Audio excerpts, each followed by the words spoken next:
আসসালামু আলাইকুম সবাই কেমন আছেন? আশা করি ভালো আছেন। শুরুতে কমা যাচ্ছি আমার আরো মাঠো দেখাই ভিডিওটা করতেছি, কারণ এটার আগের মাথায় করতেছি ভিডিওটা। আমি কিছুদিন গত 2 সপ্তাহ আগে একটা ভিডিও করছিলাম চট্টগ্রাম মেডিকেল নিয়ে। আপনারা জানেন টিকটকে এটা 1.4 মিলিয়ন প্লাস ভিউ হয়েছে, ওইখানে প্রায় 15.5K কি শেয়ার হয়েছে। এই ভিডিওটা এখান থেকে সবাই ডাউনলোড করছে, কিন্তু আমার ভিডিওটা আমি সর্বপ্রথম আপলোড করছিলাম ইউটিউবে আপলোড করার পর করছিলাম ফেসবুক পেজে আপলোড করার পর সর্বশেষ এমনি ফেলে দিচ্ছি মনে করে কি টিকটকে আপলোড করে। টিকটকে ভিডিওটা 1.4 মিলিয়ন প্লাস ভিউ হয়, কিন্তু বাই চান্স এটা আমার ইউটিউবে ভিউ হয় মাত্র এই 57টা এবং ফেসবুক পেজে ভিউ হয় মাত্র 2.1K। কিন্তু এখন দুঃখের বিষয় হচ্ছে এই দেখেন এই আমার এই পোস্টগুলো আমার ভিডিওগুলো টিকটক থেকে ডাউনলোড করে টিকটকের লোগোটাও পর্যন্ত কাটে নাই। কাটার পরে ওদের ভিডিওতে 8,57,000 ভিউ হয়েছে একটাতে, একটা হচ্ছে 3,15,000 ভিউ হয়েছে। 8,57,000 ভিডিওটাতে হচ্ছে প্রায় 17K প্লাস হচ্ছে শেয়ার হয়েছে, আর এটাতে কি প্রায় 500 মতো কি শেয়ার হয়েছে। এখন দুঃখের বিষয় হচ্ছে আমার কন্টেন্ট, আমার ভয়েস, আমার ভিডিও, আমার এডিটিং, আমার সব ডাউনলোড করে তাদের পেজে কি ভালো রিচ পায়, আমার পেজে রিচ পায় না। আমার টুকরাটাকে খারাপ লাগে আপনাকে, আমার তো না আমার উত্তরটা দিবেন। আমার টুকরাটাকে খারাপ লাগে, আমি ভাবছি আমার আউটার ভালো দেখা আসছে, তার জন্য আমি কমা চাচ্ছি, কারণ সতত দেখা ভালো না, ইসলামে ভালো না, তারপরেও রাগের মাথায় করতেছি, নাইলে আমি এরকম ভিডিও করতাম না।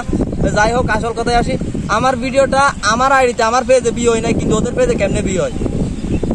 আমার ভিডিও আমি এগোরে সবাই আমার মেনশন দেয় নাই, তো আমি এগোরে সবাই কপিরাইট স্ট্রাইক মারবো, কারণ এটা আমার হক আছে। আমার যদি এখান থেকে ডিটেলস জানানো হয় যে এটা কি আপনার আসল ভিডিও নাকি, যদি প্রমাণ দিতে বলো আমি 100% প্রমাণ দিতে পারবো। সো আমি তাদেরকে ইউটিউবে এবং ফেসবুকে কি স্ট্রাইক মারবো, আমি কথা দিলাম স্ট্রাইক মারবো। এবং নেক্সট টাইম আমি তো এখনো পর্যন্ত জাস্ট 2 জনের পাইছি, এখানে প্রায় 10,000 মানুষ কি ভিডিওটা আপলোড করছে, আমি ওভার শিওর 15,000 শেয়ার হয়েছে, মানে এখানে কি 10,000 নাইলে 8,000 মানুষ কি ভিডিওটা ফেসবুকে আপলোড করছে। হয়তো অনেকের ভিডিও আছে না, এটা আমার 2টা বন্ধু দিছে, ওদের তোর ভিডিও কামায় ওরা টাকা কামাচ্ছে, টাকা কামার সমস্যা নাই ভাই, আমার একটু মেনশন দিলে। আমি তো এখানে আমার ফেসবুক পেজটার নাম লিখে দিছি, ফেসবুক পেজের নাম ননাই লিখে দিছি, একটা চার্জ দিয়ে আমার পেজটা আমার আইডিটা আমার টুকরাটার একটা মেনশন করে দিতেন, সমস্যাটা কি হতো, আমার এত কষ্টটা আমার লাগতো না ভিউ, আপনার টাকা আমার সমস্যা নাই পেজে। আমার ভিডিওটা কোয়ালিটি ভালো হয়েছে বা কিংবা কথা ভালো হয়েছে এটা অন্য বিষয়, কিন্তু আমার ভিডিও সারি তারা লাখ লাখ ভিউ কামাচ্ছে, কিন্তু আমি কই আপনারা তো ভিডিওটা দেখেন, তোমরা সাথে মিলে কিনা দেখেন, নাকি আমি ভুল বলতেছি, ভুল কথা বলতেছি না।